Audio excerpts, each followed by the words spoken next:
Okay, so we skip almost up another week because I forgot to post a video. Sorry. But hey, you see, the 4.2 is hanging on the lift. Yeah. I'll tell you, those engine transmission bolts, the top two, wow, how fun that is. I'm fucking filthy. But everybody's going to ask, how did you do it? I used a swivel and a really long extension. It's 3/8. I've got to do a interesting combination between a 3/8 adapter. Let's get a little bit in the light. A 3/8 adapter to a 1/2 inch, and then I use a 1/2 inch 15 millimeter to get up in there, and it's got a swivel up there on the going into the 15 millimeter. So yeah, it's what I got. It works. So you just really need a really long extension. That is about a 2-foot extension that I used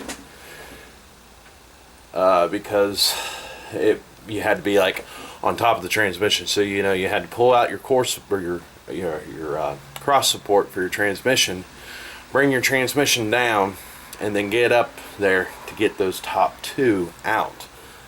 There is a crap ton of bolts mounting this engine and transmission together. I see 1, 2, 3, 4, 5, 6, 7, 8, 9, 10, 11.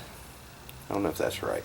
2, 4, 6, 8, 10.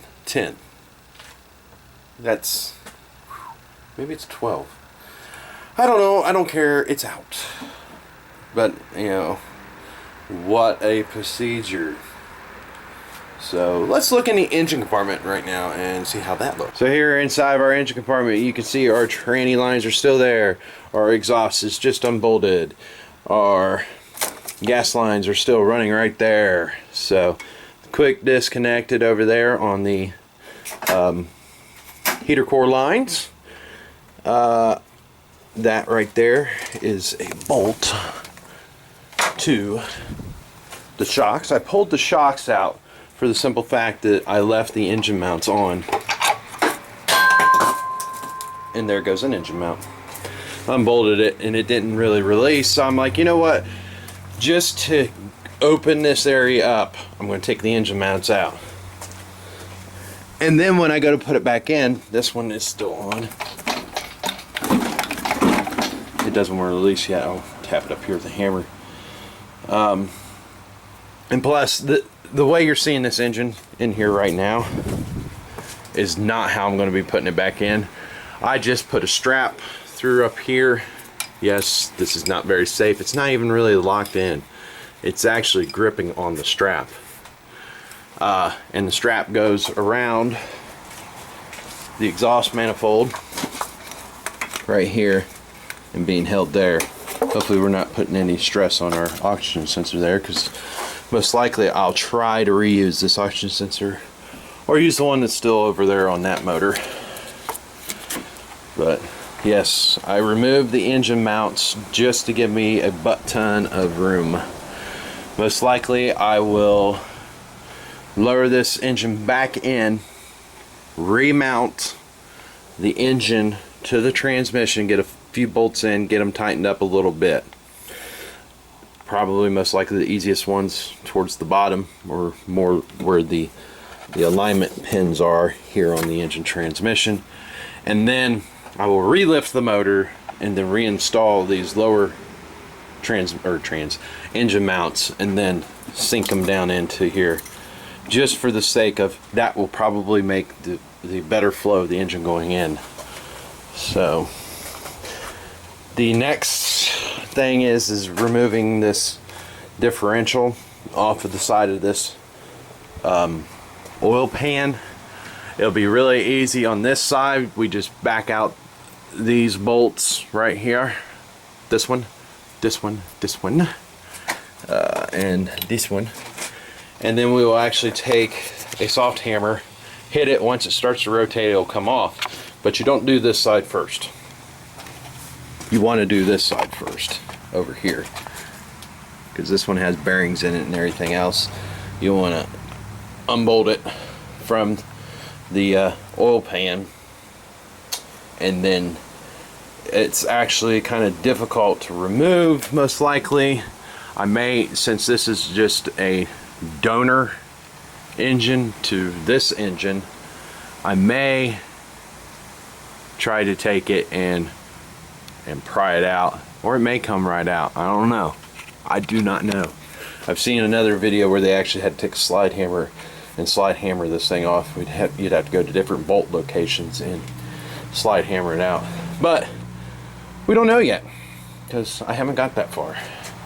Basically today all I wanted to do was get the engine out, and it's out. I'm happy.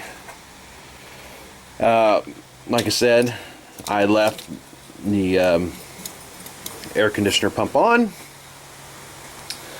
I've left on about everything I can possibly leave on this motor, so I wouldn't have to tear too much apart, and it looks really good. I don't know if it was in the first video. I am not real sure, but this engine had a bad clatter. Sound like maybe the oil pump went out and then fried the bearings in the lower end, the main bearings. So yeah, just kind of gazing at what I've accomplished today. I'm kind of surprised. I didn't really want to come out here and do it, but I am. But now we have a hole. So awesome, cool sauce and all that good stuff. So we're getting closer to getting this other engine in and getting this thing out of here. It's just going to take a few more weeks or days or whatever. You just don't know with me because of everything that goes on, what's going on with the kids, this, that, and blah, blah, blah. But hopefully this video is helping you out if you are taking your engine out.